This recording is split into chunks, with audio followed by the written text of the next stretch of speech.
በስመ አብ ወወልድ ወመንፈስ ቅዱስ አሐዱ አምላክ። አምላካችን እግዚአብሔር ለዚህ ሰዓት ስላደረሰን ስሙ የተመሰገነ ይሁን። እንኳን ከዘመነ ዮሐንስ ወደ ዘመነ ማቴዎስ በሰላም በጤና አሸጋግራችሁ። አምላካችን እግዚአብሔር ለዚህ ሰዓት ስላደረሰን ስሙ የተመሰገነ ይሁን። እንግዲህ ቀደም ብለን በምስባክ ላይ የሰማነው መዝሙረ ዳዊት መዝሙር 64 ከቁጥር 11 ጀምሮ የምሕረትን ዓመት አክሊል ትባርካለህ፣ በምድረ በዳዎችም ጠል ይጠግባሉ፣ በምድረ በዳ ተራሮችም ይረካሉ ይላል። እንግዲህ ምሕረትን ዓመት አክሊልን ትባርካለህ። እንግዲህ ዘመናትን የሚባርክ የዘመናት አምላክ የዘመናት አለቃ አምላካችን እግዚአብሔር ዘመናችን እንዲባርክልን በዚህ ጊዜ የርዕሰ አውደ ዓመት ይባላል። በዚህ ወቅት ውስጥ የመጀመሪያውን መስከረም 1 ቀን በሀገራችን አቆጣጠር የበዓላት ሁሉ ርዕስ ተብሎ ይታወቃል። ይህንን እናከብራለን። ስለዚህ እንኳን በዘመነ ማቴዎስ በሰላም በጤና አደረሳቸው። እንግዲህ እንደ እግዚአብሔር ፈቃድ ዛሬ የምናየው ግን ቀደም ብለን የተነሳንባቸው የሰባቱ አብያተ ክርስቲያናትን በተለይ ዮሐንስ ራእይ ምክንያት አድርገን የምናነሳቸው ነጥቦች ናቸው። እነዚህ ምክንያት አላቸው የምንማርባቸው ብዙ ጊዜ እንደጠቀስነው ዋና ዋና ዓላማዎች አሉ። ምክንያቱም የራዕየ ዮሐንስ መጽሐፍ አጠቃላይ እይታ ምን መምሰል እንደሚመስል ዳሰሳ ማድረጋችንን፣ ዮሐንስ ራዕይ ስለተጠቀሱ ሰባቱ አብያተ ክርስቲያናት የሚባሉት ደግሞ እኛንም ስለሚመለከት ቤተክርስቲያን ማለት ህንፃውን ብቻ ሳይሆን የእኛም አካል ቤተክርስቲያን ስለሆነ በዛ ቤተክርስቲያን ሁኔታ ውስጥ ግልጽ ግንዛቤ እንዲኖረን ይኸውም ስለ ጥንካሬያቸውና ስለ ድክመታቸው የተሰጣቸው ማስጠንቀቂያዎችና ተስፋዎችን እንደዚህ እናያለን። በአጠቃላይ ግን ራዕየ ዮሐንስ የሚታዩት አብዛኛውን ተስፋዎቹ የነበሩት ነገሮች ሁሉ ፍጻሜ የሚያገኙበትን ራእያትን እንመለከታለን ነው ያለው። ባለፈው ሳምንት እንግዲህ ካየነው ውስጥ በመጀመሪያው ያየናቸው ነጥቦች እንዳሉ ግን ከዛሬ ሳምንት ያየነው ወደ ቲያጥሮን ቤተክርስቲያን የተጻፈውን መልእክት ነበር የተመለከትነው። ያንን በቲያጥሮን ምዕመናን የመጨረሻ ስራዎች ከመጀመሪያዎቹ የበለጡ በመሆናቸው ክርስቶስ ስራዎቻቸውን፣ ፍቅራቸውን እንዲሁም ደግሞ አገልግሎታቸውን፣ እምነታቸውን፣ ትዕግስትንም አመስግኖን እንደገለጸ እንመለከትና ከዛ ባጸፈው ደግሞ ክርስቶስ ራሷን ነቢይት በማለት የምትጠራውን ኤልዛቤልን የቲያጥሮንን ምዕመናንን ደግሞ ከስነ ምግባር ውጭ እንዲሆኑና ለጣዖት የተሰዋውን እንዲበሉ በማታለሏ ምክንያት ተግሳጽ እንዳቀረበ እንመለከታለን። ክርስቶስ በእርሷ በዚች በኤልዛቤል በተባለችው እና በልጆቿ ወይም ማለት ተከታዮቿ ላይ ስለሚመጣው ፍርድም እርምጃ አስጠንቅቆ እንዳለ ቀደም ብለን አይተናል።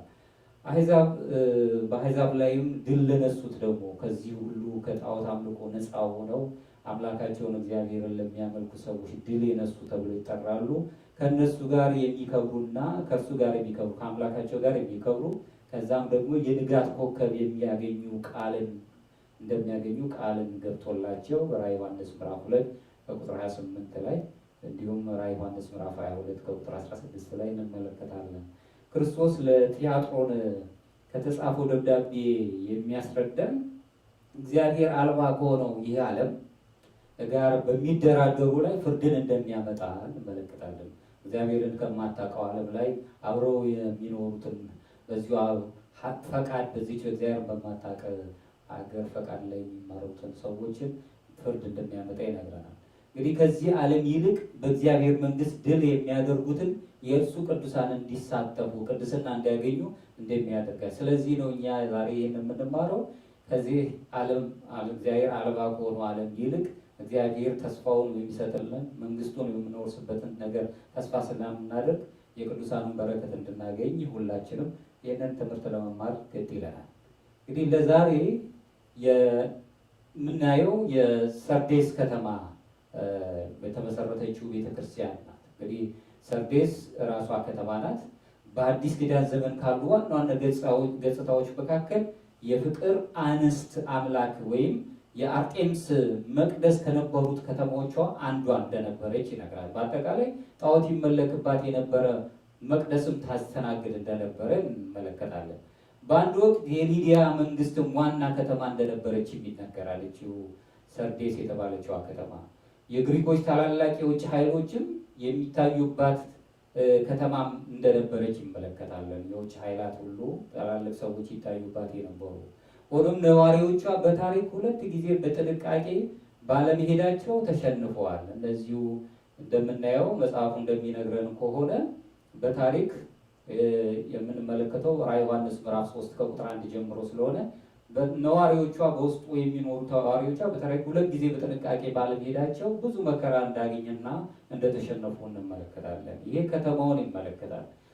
ስለዚህ በዚች በሰርዴስ በተባለች ከተማ ስያሜ ደግሞ የሰርዴስ ቤተክርስቲያን ተብላ ለሰርዴስ ቤተክርስቲያን አለቃ መልአክ እንዲህ ብለህ ጻፍ ብሎ ነው የነገረው ዮሐንስን ለሰርዴሱ አለቃ እንዲጽፍለት። ዮሐንስ እንግዲህ የሚጽፍለት ለሰርዴሱ አለቃ ነው፣ ግን እሱ ምዕመናንንም የሚወክል ነው።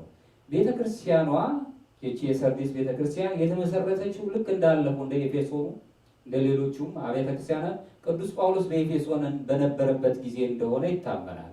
ሐዋርያት ሥራ ምዕራፍ 18 ከቁጥር 8 እስከ 10። በዚህ ደብዳቤ ውስጥ ከተጻፉት ውጪ ሌላ ስለ ሰርዴስ ቤተክርስቲያን የሚታወቅ ነገር የለም። ሰርዴስን ታሪኳን የምንሰማው እዚህ ቦታ ብቻ ነው። ሌላ ቦታ ግን የሚጠቀስ ጥቅስ እንደሌለ ወይም የሚታይ ታሪክ እንደሌላት ነው የሚያሳየው። ጌታችንን ፈቃድ እዚህ ላይ እንመለከታለን። በሰርዴስ ከተማ ላይ እንግዲህ ያለው ክርስቶስ ራሱን በሰርዴስ ላለች ቤተክርስቲያን ራሱን ገልጾ አሳይቷል። ራሱን ማንነቱን የባህሪ አምላክነቱን በደንብ አድርጎ ገልጾ አሳይቷል። ስለዚህም እንዲህ ብሎ ነው የራሱን ባህሪ ሲገልጽ 7ቱ የእግዚአብሔር መናፍስትና 7ቱ ከዋክብት ያሉት እንዲህ ይላል አለ። 7ቱ የእግዚአብሔር መናፍስት 7ቱ ከዋክብት ያሉት እንዲህ ይላል። አልፋና ኦሜጋ ብለን ባለፈው አይተናል። ይሄ ደግሞ የመና የተሰወረ መና ተብሎ የንጋት ኮከብ ተብሎ የተጠራውን ተመልክተናል። ዛሬ ደግሞ ከ7ቱ የእግዚአብሔር መናፍስት 7ቱ ከዋክብት ያሉት እንዲህ ይላል ብሎ ለሰርዴም ሰዎች እግዚአብሔር ክርስቶስ አምላካችን እንዴት እንደተገለጸላቸው እንመለከታለን። ክርስቶስ ራሱን እንደገለጸው ኃይልና ስልጣን ያለው መሆኑን በመግለጽ ባህሪውን አጽንቶ የሚሰጡ ቃላትንም ተጠቅሟል። ኃይል፣ ስልጣን የሚል ትልልቅ የሆኑ ቃላቶችን ተጠቅሞበታል። የ7 ቁጥር መደጋገም 7ቱ የእግዚአብሔር መናፍስት ይልና 7 ከዋክብት እያለ 7 የሚል ነገር መደጋገም ይህንን ለማሳየት ረድቶናል። ምክንያቱም 7 በመጽሐፍ ቅዱስ እይታ ውስጥ የተሟላ ቁጥር ወይም ሙሉ ቁጥር በመባል ይታወቃል። በዕብራውያን በተለይ 7 ፍጽምት ቁጥር እንደሆነች ይታወቃል። ስለዚህ 7 ፍጹም መሆኑን ፍጹም የሆነ አምላካችን እግዚአብሔር በእነዚህ በ7ቱ ከዋክብት ውስጥ ይመላለሳል ብሎ ተገልጾ ተናግሯቸዋል። 7ቱ ከዋክብት እነማን ናቸው? 7ቱ ከዋክብት ክርስቶስ የቤተ ክርስቲያን ታላላቅ የሆኑ በእጁ አሉ። እነዚህ 7 ከዋክብት የሚባሉት 7ቱ ከዋክብት ክርስቶስ በራዕየ ዮሐንስ ምዕራፍ 1 ከቁጥር 20 ላይ በተናገረው ምክንያት አብያተ ክርስቲያናትን እንደሚወክሉ እናውቃለን። ምክንያቱም የኤፌሶንን ቤተክርስቲያን ስንመለከት 7ቱ ከዋክብት የተባሉት እንደማን እንደሆነ ራዕየ ዮሐንስ ምዕራፍ 1 ከቁጥር 20 ላይ ማን እንደሆኑ ይነግረናል። እነዚህም የቤተ ክርስቲያን አለቆች የተወከሉት እንደሆነ እንመለከታለን። ወይም አብያተ ክርስቲያናቱ 7ቱ ማለት ነው። 7ቱ ከዋክብት የ7ቱ አብያተ ክርስቲያናት መላእክትም ናቸው። እነዚህ አለቆቹ የተባሉት ወይም የቤተ ክርስቲያኖቹ ምዕመናን የሚመሩት እነሱ እንደሆኑ ክርስቶስ ለ7ቱ አብያተ ክርስቲያናት መላእክት ሲናገር ለአንድ ግለሰብ ብቻ ሳይሆን ለመላው የቤተ ክርስቲያኗ ምዕመናን በዚህ ግለሰብ በኩል እንደሚናገር እንመለከታለን። አንድ ጊዜ በወል ያደረገውና አንዴ በነጠላ የተናገረውን ስርሃን ጠልቻለሁ ይልና እንደገና ደግሞ በወል አድርጎ የሚነግርበት ጊዜ እንመለከታለን። ስለዚህ በ7ቱ ቤተክርስቲያናት መካከል 7 ከዋክብት የተባሉት በ7ቱ መላእክት ተብለው የተገለጹት እነሱን ሲገልጻቸው እነሱ የሚወክሉት ምዕመኑንም ጭምር ስለሆነ ተግሳጹም፣ ምክሩም፣ ምስጋናውም አብሮ የሚሄደው ከአለቃው ጋር ለምዕመናኑም ጭምር እንደሆነ መረዳት እንችላለን።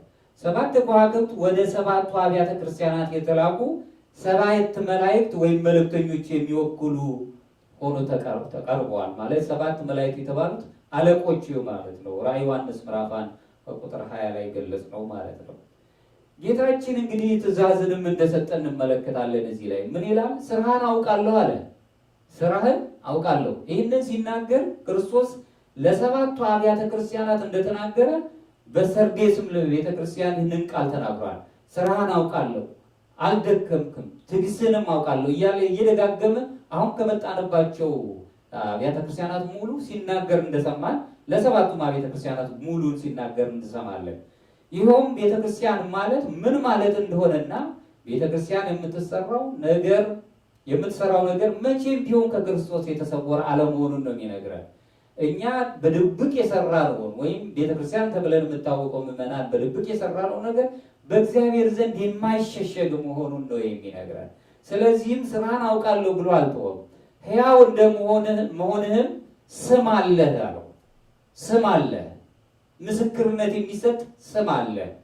ክርስቶስ በሰርዴስ በነበረችው ቤተክርስቲያን የሕይወትና የሕይወት ኃይል ማለትም የዝና ስም እንዳላት ያውቅ ነበር። ምንም ትግል ቢበዛባት፣ ምንም ፈተና ቢኖርባትም ግን ሕይወት የሚገለጽበትና የሕይወት ኃይል ያለባት ዝና የሚስማማት ቤተክርስቲያን እንደነበረች ይናገራል። ስለዚህ በአማናዊቷ ቤተክርስቲያን የምንኖረው ቤተክርስቲያን ስም ያላት ቅድስና ያላትና ሕይወት የሚነገርባት ሕይወት ክርስቶስ ያለባት መሆኑን ማወቅ የምንችልበት ምዕራፍ ነው ይሄ። ወደ ሰርዴስ ቤተክርስቲያን ብንመለከት የሕይወትና የሕይወት ምልክቶችንም እናያለን። ሕይወት ያለበትንና የሕይወት ምልክቶችን በዛ እናያለን። ከዛ ከኛው ሕይወት ጋር አብረን ማዛመድ እንችላለን። የሰርዴስ ምዕመናንን ሕይወት በማየት በሰርዴስ ቤተክርስቲያን ውስጥ እንደ ከተማዋ ሁሉ ነገር ሕያውና ጥሩ የሚመስልም ነገር እንዳለ እናያለን። ጥሩ የሚመስል ውጫዊው፣ ውስጣዊው ግን ሌላ ችግሮች እንዳሉ ደግሞ የሚገልጽ ነገር እናያለን። በመንፈሳዊ ዓለም ነው፣ በስጋዊ ጥበብ አይደለም። በሕይወት አሉ የሚል ስም አላቸው ግን ሞተዋል አለ። ሕይወት አላቸው ብሎ እንደገና ግን ሞተዋል አለ። ራዕየ ዮሐንስ ምዕራፍ 3 ከቁጥር 1 ላይ ሕይወት አላቸው ነገር ግን ሞተዋል ብሎ ደግሞ ይናገራል። አንድ ጊዜ ስለ ሕይወት አንስቶ በኋላ ደግሞ ስለ ሞት ይናገራል። ትክክለኛው ስምን ሊላበሱ ይችላሉ። ስም አላቸው፣ መልካም ስም አላቸው፣ ስሙን ይላበሱታል። ነገር ግን በመንፈሳዊው ወይም በስነ ምግባራዊ ሕይወት ግን የሞቱ ሆነው ሊገለጹ እንደሚችሉ ያውቃል አምላካችን። የሚታየውም ነገር እንዳለ ይነግረናል። ለቤተ ክርስቲያን ስም ብቻ መኖሩ የቤተ ክርስቲያን ስም ብቻ መኖሩ ብቻውን ታማኝነት እንዳለ አያረጋግጥልም። ቤተ ክርስቲያን ከስሟ ጋር ተግባሯም የሚታይ መሆን አለባት። ልዕልናዋ እንደገና መመለስ አለባት። ማለት ክርስቲያኑ በስም ብቻ ክርስቲያን የሚሆንበት ሳይሆን በስነ ምግባር ሕይወቱ በሃይማኖቱ ፍጹም የሚገለጽበት ሰደና ያለው መሆን እንዳለበት ነው የሚነግረን ሮሜ ምዕራፍ 16 ከቁጥር 16 ላይ። ክርስቶስ በሰርዴስ ቤተክርስቲያን ላይ ያለውን ነገር የሚያነሳቸው ነጥቦች ምንድን ናቸው? ቅድም እንዳልኩት ሞተሃል ይላል። ሞታችኋል ብሎ ይነግራል። በሕይወት ብትኖሩ ሞታችኋል ይልና በስጋ ብትኖሩ በነፍስ ግን ወይም በስነ ምግባር የሞት ቋንቋዎች ይነገርባቸዋል ብሎ ይነግረናል። በሕይወት መልካም ስም ቢኖራቸውም እንኳን ክርስቶስ ውስጣቸውን ምን እንደነበረ ያውቅስ ነበር፣ ያያቸውም ነበረ። ምንም በውጫዊ አካላቸው ውጫዊ የሆነው ነገር የሚታይ ነገር እንዳለ ቢኖራቸውና ሕይወት የሚመስል ነገር ቢታይም ውስጣቸውን የሚያነባ አምላክ ስለነበረ ሞተሃልና እያለ ይገልጽ ነበር። እንግዲህ ይህንን ሲናገር ከሞት ወንጻ ላይ ያደርገን ነው አምላካችን በመስቀል ላይ ያደረው። ከሞት ሊያወጣን ሲፈልግ ከሞት ነፃ እንድንሆን መንገዱን ማሳየት ይፈልጋል። ለዚህም ነው ሞተሃል ብሎ የሚተው። ሞተሃልና ጥፋ ብሎ የሚተው አምላክ አይደለም ያለን። አምላካችን ከሞት የሚያድነን ነው። ግን ሞታችኋል ሲል መልካም ስም ብቻ ለእውነተኛ መንፈሳዊ ባህሪ ዋስትና እንደማይሆን አሳየ። ሞተሃል ብሎ ሲያረጋግጥ መልካም ስም ብቻ መልካም ስም ጥሩ ስም ስላለህ ብቻ ለእውነተኛ መንፈሳዊ ባህሪ ዋስትና እንደማይሆን በስምህ አትጸድቅም ነው ባጭር ቋንቋ። የምትጸድቀው በሃይማኖትህና በስነ ምግባር ሕይወት ነው የምትጸድቀው ብሎ አስቀመጠ። ምንም እንኳን በውጫዊ ገጽታቸው ጥሩ ቢሆኑም ክርስቶስ እንደሞቱ ውስጣቸውን ይመለከት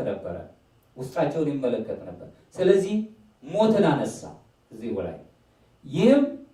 ይህ የሚያመለክተው ሞት ብሎ የሚናገረው ውጫዊ ስም አላቸው የሚያመለክተው ትግል፣ ጠብ፣ ስደት አለመኖሩን ነው የምንመለከተው።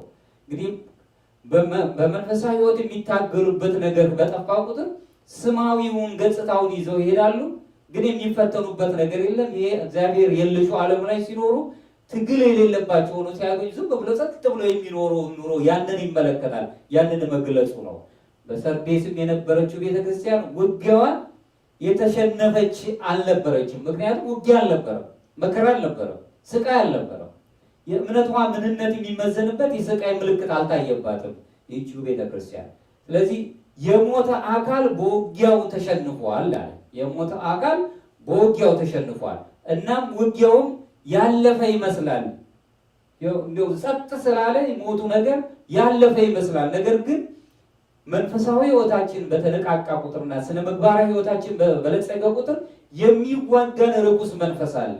ያን ጊዜ ነው የሕይወት እና የመንፈስና የስነ ምግባር ዋጋችንን የምናገኘው አሸናፊዎች ሆነን ስንገኝ ማለት ነው።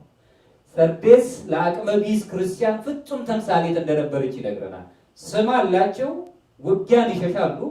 መንፈሳዊ የሆነውን ውጊያ ማለት ነው። ከእግዚአብሔር ጋር የሚያገናኛቸው ነው። በምድር ላይ ምድርን ዓለምን ሁሉ በርኩስ መንፈሱ የያዘውን የነበረውን አጋንንትን ማሸነፍ የሚችሉበት ነገር የላቸው። ቀዝቀዝ ያለ ኑሮ ነው የሚኖራቸው። ያንን ተምሳሌት የያዙ ክርስቲያኖችን ይመስላል ነው ይላል። የእነሱ ችግር አሳፋሪ ጥፋት ሳይሆን ጸጥ ብለው መኖር የጨዋ ሞት መሞታቸው ነው። ጨዋ የሆነ ሞት ወይም የዝምታ ሞት።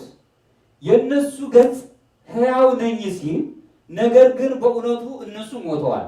ሕይወታቸው ሕያው የሆነ ቢመስልም ነገር ግን በመንፈሳዊ ሕይወታቸውና በስነ ምግባር ሕይወታቸው ግብረገብ በመሆን ሕይወት ውስጥ ማለት ነው የተነቃቃ ሕይወት ስለሌላቸው ያንን የሞት ገጽታ እንዳለበት ሲገልጽ እንመለከታለን። የሰርዴስ ቤተክርስቲያን በሰላም ውስጥ እንዳለች ስናውቅ ነገር ግን የሟቾች ሰላም እንደነበራት ነው የምንመለከተው። ጸጥ ያለ ክርስቲያን እንዲሁ ጸጥ መውጣት መውረድ ያለበት ሕይወት እንዳለ ነው። ሰላሙን የሚያገኘው ከዛ ጋር ከተመታ ከመንፈሳዊ ተጋድሎ ጋር አብሮ እንደሆነ ነው የመጽሐፍ የሚነግረን። ክርስቶስ በሰርዴስ ያለች ቤተክርስቲያን እንድታደርግ የፈለገውስ ምንድን ነው? የሚፈልገው ምንድን ነው? ሰርዴስ ቤተክርስቲያን እንድታደርግ የሚፈልገው መነሻና ማዕከላዊው ነጥቡ ይሄ ነው። ነቅተህ የነቃ ሁን ይላል። በቃ ንቁ ሁን። በስምህ የከበርክም ብትሆን ክርስቲያን ተብለህ የምትታይም ብትሆን ክርስቲያን ተብላችሁ የምትገለጹ ብትሆኑና ስማችሁ ያማረ ቢሆንም ከስነ ምግባርና ከመንፈሳዊ ሕይወት በመራቃችሁ ምክንያት ነቅታችሁ ቆዩ። ይህንን ስማችሁ መልካም ነው እያለ የሚያሰታችሁ አጋንንት እንዳያጠፋችሁ ነቅታችሁ ቆዩ ብሎ ይነግረናል። የነቃ ሁን ነው የሚለው። ከክርስቶስ የተሰጠው ይህ የመጀመሪያ መመሪያ የነበራቸው ማበረታቻ መመሪያና ያላቸውን በመጠበቅ በሚገባ እንዲገልጹ የተገለጸበት ቃል እንደሆነ መረዳት እንችላለን። በዚሁ በራዕየ ዮሐንስ ምዕራፍ 3 ከቁጥር 2 ላይ ሊሞቱም ያላቸው የቀሩት ነገሮችንም አጽና አለ። ሊሞቱም ያላቸውን የቀሩትን ነገሮችን አጽና። ከሞት የሚሸት ነገር ነፃ እንድትሆን የጸና በሃይማኖት በስነ ምግባር የጸና ሆነ ተገኘ የሚል ቃል እንዳለ እንመለከታለን። በመንፈሳዊ ሁኔታ ሊጠነክሩ የሚችሉበት ቀሪ ነገሮች ነበራቸው። መንፈሳዊያን መሆን ይፈልጋሉ። የዚህ ዓለም ግን ቁሳዊ የሆነ ነገር ወደኋላ ይስባቸዋል። ይህ እንዳለባቸው እያወቀ አምላካችን ግን ክርስቶስ ተስፋ አልቆረጠባቸው። አንድ ጊዜ ከሞት ነፃ ሆነው በስነ ምግባር ሕይወታቸውና በመንፈሳዊ ሕይወታቸው ወደ ነፍሳዊ ሕይወታቸው እንደሚመለሱ ተስፋ ስላለው ተስፋ አልቆረጠባቸውም አምላክ። ለዚህም ነው ሊሞቱም ያላቸውን የቀሩትን ነገሮች ሁሉ አጽና ብሎ የሚናገረው።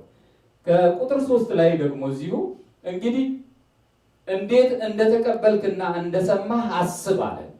እንዴት እንደተቀበልክና እንደሰማህ አስብ። መርመር እንዳለብን፣ መፈተን እንዳለብን፣ ከየት እንደተቀበልነው ማወቅ እንዳለብን፣ ከዓለም የተቀበልነው ወይስ ዓለምን ከፈጠረው ከክርስቶስ ነው የተቀበልነው? ይሄን ማወቅ አለብህ ይልና ከዚሁ ከቁጥር 3 ላይ ምን ይላል? ጠብቀው ንስሐም ግባ ይላል። ከየት እንደተቀበልክ አስብና ጠብቀው። ያንን ቃል የእግዚአብሔርን ቃል ጠብቀው። ሕይወትህንም ገንዘብ አድርግ። የሥነ ምግባር ሕይወት ይገለጽብህ። እሱን ጠብቀው። ንስሐም ግባ፣ ተጸጸት። ያለፈ በደል ካለብህ ንስሐ ግባ አለና መልሶ እዚሁ ላይ ከቁጥር 3 ላይ እንግዲያስ ባትነቃ አለ መልሶ ይህንን እድል ሰጥቻለሁ። ነገር ግን ባትነቃ እንደ ሌባ እመጣብሃለሁ፣ በማናቸውም ሰዓት እንድመጣብህ ከቶ አታውቅም ማለት። እንደ ሌባ መቼም ከሌባ ጋር ቀጠሮ የያዘ የለም፣ ከሞት ጋር ቀጠሮ የያዘ የለም። ሌባ መቼ እንደሚመጣ ነው እየነገረን አይመጣም። ልክ የሌባው መንገድ ደግሞ የሞት መንገድ ተብሏል። ሞት ከመቼ እንደሚመጣብህ ይሄ አሁን በምድር የምንሞተው ሞት ሳይሆን የነፍስ ሞት የሚባለው ነገር መቼ መጥቶ እንደሚወስደን አናውቀውም። ስለዚህ በቶሎ ንስሐ ገብተው ራስን አጽድተህ ጠብቅ እያለ ነው። ያችን ቀን ማንም የማያውቃት ስለሆነ ጌታችን መድኃኒታችን ኢየሱስ ክርስቶስ ሌሎች ተግሳጾችንም እንዳስቀመጠ እንመለከታለን። እዚሁ ከቁጥር 4 ላይ ራዕየ ዮሐንስ ምዕራፍ 3 ልብሳቸውንም ላረከሱ በሰርዴስ ጥቂት ሰዎች ካንተ ጋር አሉ አለው። አሁን ይሄ ተግሳጽ ነው። መልካም ልብ ሙና እንዳላቸው ያውቃል። ነገር ግን ምንም ውጊያ ውስጥ አልነበሩ፣ በመከራ አልተፈተኑ። ተስፋ ግን አለው እነሱ እንደሚመለሱ። ነገር ግን ልብሳቸውን ላረከሱ በሰርዴስ ጥቂት ሰዎች ካንተ ጋር አሉ አለ። ከእናንተ ጋር ከውስጣችሁ አሉ። ምንም እንኳን ሰርዴስ ቤተክርስቲያኗ በአጠቃላይ በስነ ምግባር የሞተች ብትሆንም ጥቂት ታማኞች እንደነበሩ እንመለከታለን። እዚህ ላይ ጥቂት ታማኞች እንዳሉ በክርስቶስ ያላቸው የግል እምነት ሕይወት ስለ አደፈረሱትም ይህንን እንመለከታለን። አንዳንድ ክርስቲያኖች ያላቸውን የክርስቶስ ጋር ያላቸውን የግል ሕይወትና እምነታቸውንና ሕይወታቸው በምድር ላይ የሚኖሩ ስላደፈረሱት በዚህ መልኩ እየገሰጻቸው እንዳለ እንመለከታለን። መልሶም እዚህ ከቁጥር 4 ላይ የተገባቸውን ስለሆኑ ነጭ ልብስም ለብሰው ከኔ ጋር ይሄዳሉ አለ። እነዚህ ልብሳቸውን ያላረከሱት በሰርዴስ ጥቂት ሰዎችም ጥቂት የተባሉት ልብሰ ንጽህናቸውን ማለት ነው። የነፍስ ንጽህና ተብላ የተገለጸች ልብስን ያላረከሱት በኃጢአት ያላረከሱት ሰዎች በኋላ ጊዜ የተገባቸው ስለሆነ እነሆ ነጭ ልብስም ለብሰው ከኔ ጋር ይሄዳሉ አለ። በፊት ቀደም ብለን የተናየነው በነዛ በሌሎቹ አብያተ ክርስቲያናት የተሰወረ መናን ነበር ይሰጠን የነበረው። ነጭ የሆነ ደንጊያም እያለ ነበረ። ስማቸውም ይጻፋል፣ ስምም የተጻፈበት አዲስ ስም የሚሰጣቸዋል ብሎ ነው የተናገረው። አዲሱ ስም የአማኑኤል የክርስቶስ የኢየሱስ ክርስቶስ ስም ብለን እንደገለጽ ነው። ዛሬ ደግሞ የሚገባቸው ስለሆነ እነዚህ ከርኩሰት ነፃ ስለሆኑ ከርኩሰት ነፃ የሆኑ ንጽሐ ልቦናንና ንጽሐ ነፍስን አግኝተው የሚኖሩ ስለሆነ ነጭ ልብስ ለብሰው ከኔ ጋር ይሄዳሉ አለ።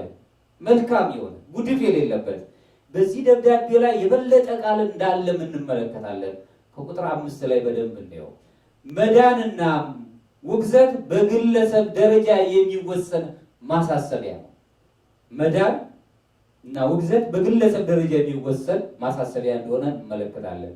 የሞተ ሰውነት ወይም የሞተ ሰውነት ማህበር እንደገና በሕይወት የመኖር ተስፋ እንዳለው በጥቂት ታማኞች እርዳታ ወደ እግዚአብሔር እንቀርባለን። ጥቂት ታማኞች ነጩን ልብስ የሚለብሱት የክብር ልብስ የሕይወት ልብስ የሚለብሱት በእነሱ ታማኞች ወደ እግዚአብሔር የሚያቀርብ እንዳለ ጥቂት ታማኞች በማለት ሲገልጽ እንመለከታለን። ከሞት ነፃ የሚያደርግ ማለት ነው። የጌታችን ተስፋ እዚህ ላይም ሲገለጽ እናያለን። ለዚህም ነው ከቁጥር 5 ላይ ድል የነሳው እሱ በነጭ ልብስ ይጎናጸፋሉ። ድል የነሳው እንዲሁ በነጭ ልብስ ይጎናጸፋል። እነሱ በነጭ ልብስ እንደተጎናጸፉት እሱም ድል የነሳው ሁሉን ማድረግ የሚችል በነጭ ልብስ ይጎናጸፋል። ቀደም ሲል በዚህ ደብዳቤ ላይ ተጠቀሰው ከቁጥር 4 እስከ 24 ላይ ሽማግሌዎች ከለበሱት ጋር የሚመሳሰል ልብስ እንደሆነ እንመለከታለን።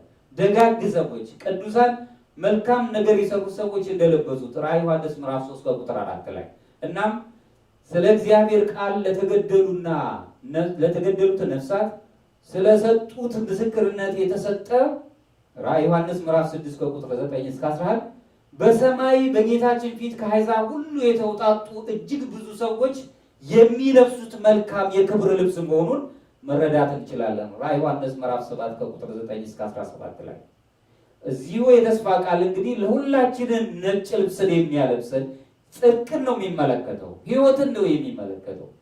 የሐዘን ምልክት የሆነውን ነገር አይደለም፣ ወደ ሲኦል የሚያወርደውን ሳይሆን ወደ እግዚአብሔር መንግስት የሚያቀርበውን መመልከት እንችላለን። ሌላው መልሶ ከቁጥር 5 ላይ ስሙንም ከሕያው መጽሐፍ አልደመስስም ማለት የእግዚአብሔር ሰዎች የሆኑ ነጭ ልብስ የለበሱ ከሱ ጋር በክብር የተገለጹት ሰዎች ስማቸውም ሕያው ነው፣ በሕይወት መጽሐፍም አይደመስስም፣ ተጽፎ ይኖራል ብሎ ይነግረናል። እያንዳንዳችን ስማችን በሕይወት መጽሐፍ ውስጥ እንደሚጻፍ እዚሁ በዚሁ አንቀጽ ላይ መረዳት እንችላለን። የሕይወት መጽሐፍ አለ። የሕይወት መጽሐፍ እንዳለ እናምናለን። እርሱም በፍርድ ቀን ይከፈትና ይጠቀሳል። ይህም ማለት የሕይወት መጽሐፍ እውነተኛ መሆኑንና የሚነበብ መሆኑን እንመለከታለን። ይህ ሕይወት መጽሐፍና ወደ መንግሥተ ሰማያት ወደ ገሃነምም የምንሄድበትን የሚወስን የሰራ ነው የተጻፈበት እንደሆነ ይህ ማለት የሕይወት መጽሐፍ አስፈላጊ መሆኑን መረዳት እንችላለን። የሕይወት መጽሐፍም እንዳለ እናምናለን። ስለ ስሞቻችን የተጻፉ ማናቸውም ማወቅ ታላቅ ደስታ ሊያኖረን የሚገባ መሆኑን እንመለከታለን። የሉቃስ ወንጌል ምዕራፍ 10 ከቁጥር 20 በሕይወት መጽሐፍ ውስጥ የሚገልጸን አምላክ እንዳለ መረዳት እንችላለን። እንግዲህ ጌታችን ተስፋም ብቻ ሳይሆን እንዲሁ ደግሞ እንደሚመለሱ ተስፋ ያለው ከእነሱም ተስፋ እንዳልቆረጠባቸው ሁሉ ማበረታቻ ቃልም ሲናገር እንመለከታለን፣ ሁሉንም የእግዚአብሔርን ሰው። ስለዚህም ጆሮ ያለው ይስማ። ይህም በተደጋጋሚ ነው የሚጠቅሰው። ጆሮ ያለው ይስማ። ውጫዊ ጆሮ ሳይሆን ውስጣዊ የነፍስ ጆሮን ማለት ነው ያለ ይስማ እያለ ይገልጽልናል። ለዚህም ነው የእግዚአብሔር መንፈስ በሰርዴስ ላለች ቤተክርስቲያን ምን እንዳላት ሁላችንም ማስተዋል መስማት አለብን። ምንድን ነው ያላት?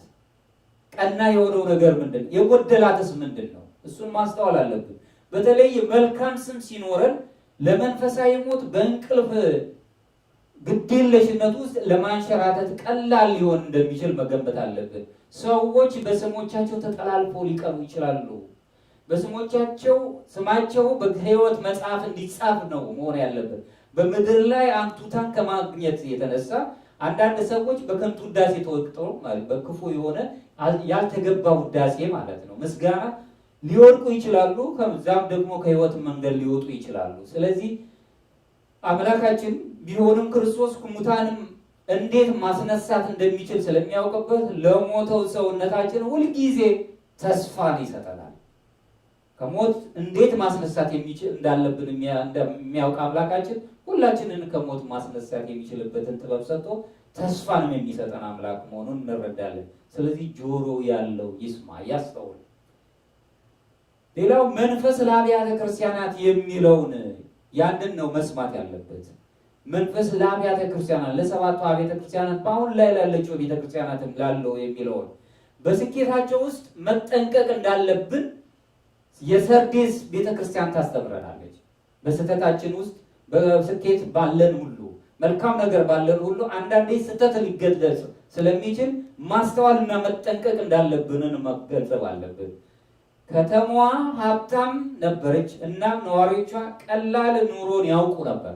ሀብታም ስለነበረች ቀለል ያለ የተዝናና ኑሮ ይኖሩ እንደነበረ ታሪክ ሲነግረን፣ ነገር ግን የለሰለሰና የተበላሸ አድርጓቸዋል።